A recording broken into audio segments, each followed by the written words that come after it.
গেলাম এই রাবণের গুষ্টির গেলন দিতে দিতে আমার জীবন অতিষ্ঠ করে দিল। আমার গলার হাড়টাও বেরিয়ে গেল। বলি আর কত গিলবি? হ্যাঁ, এতেও যদি তোদের গেলার শান্তি না হয় তাহলে আমাকে গেল। কি গো বৌমা, চাটা হলো? হ্যাঁ মা, আমার পিন্ডিটা চটকে চা বানিয়ে দিচ্ছি। কি হলো, 2 মিনিট দেরি হলো কেন? বলি 2 মিনিটই তো হয়েছে, 5 মিনিট তো হয়নি। এমন আপনি ভাবছেন যেন স্বর্গে গিয়ে আপনি ধান শুকাতে যাবেন।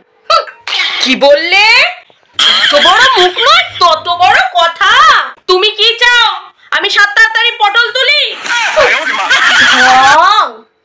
এখনো আমি আমার বংশধরের মুখ দেখতে পেলাম না, আর তুমি বলছো আমি পটল তুলবো?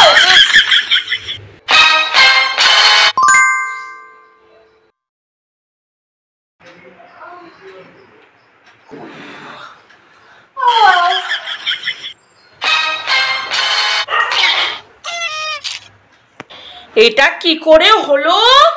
কেন মা, আপনার কতদিনের শখ নাতি পুতির মুখ দেখা। আমার এখানে আপনার নাতি পুতি তার ভাই বোন সবাই আছে।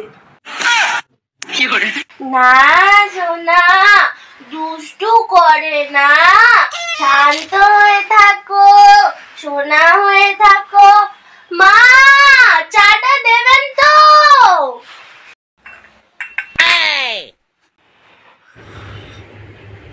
তুমি চা খাবে? তুমি এখন থেকে চা খাবে? একটুখানি চা খাও। মা, ম্যাগিটা হলো? এনাও ম্যাগি খাও। বাবা, আবার যেন পেটটা ফাঁকা হয়ে গেল। আমার বাচ্চাগুলো তো কিছু খেতে পারবে না পেটটা ফাঁকা হয়ে গেলে। মা, একটু পোলাও করবেন আজকে দুপুরে?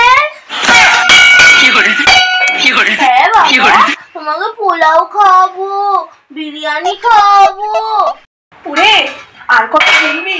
গিলে গিলে কি তোর হয় না রে? এই গেল গেল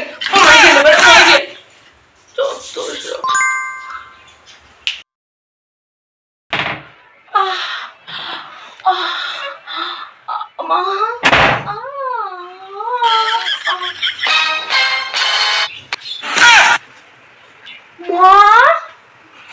আপনার কি হলো? আর কি বলবো, তিনি এখনো দিচ্ছেন আমার কোল ভরে। আর এখানে তোমার ছোট ছোট দেওর আছে, ননদ আছে।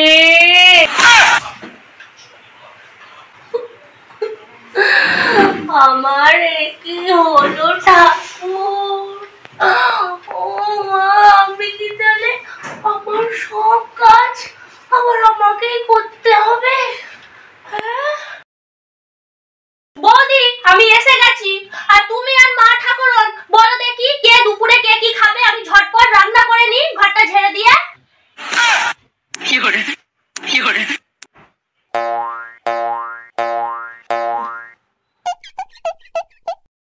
শোনো বাপু, আমার জন্য কিন্তু ভাত, 5 রকমের ভাজা, পটল আলু চিংড়ির তরকারি, মাছের ঝাল, মাংস কষা, চাটনি, পাঁপড়, মিষ্টি, আর পারলে একটু দই পেতে রেখো। হ্যাঁ, আমার বাচ্চাগুলোর আবার বড্ড খাই, দেখছই তো এই কম আসেই কি অবস্থা।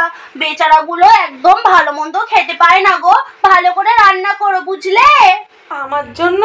আমার জন্য ডাল করো, ভাজা করো, পনিরের তরকারি, কাঁচকলার কোফতা, আর পাতলা করে জ্যান্ত মাছের ঝোল করো, কেমন?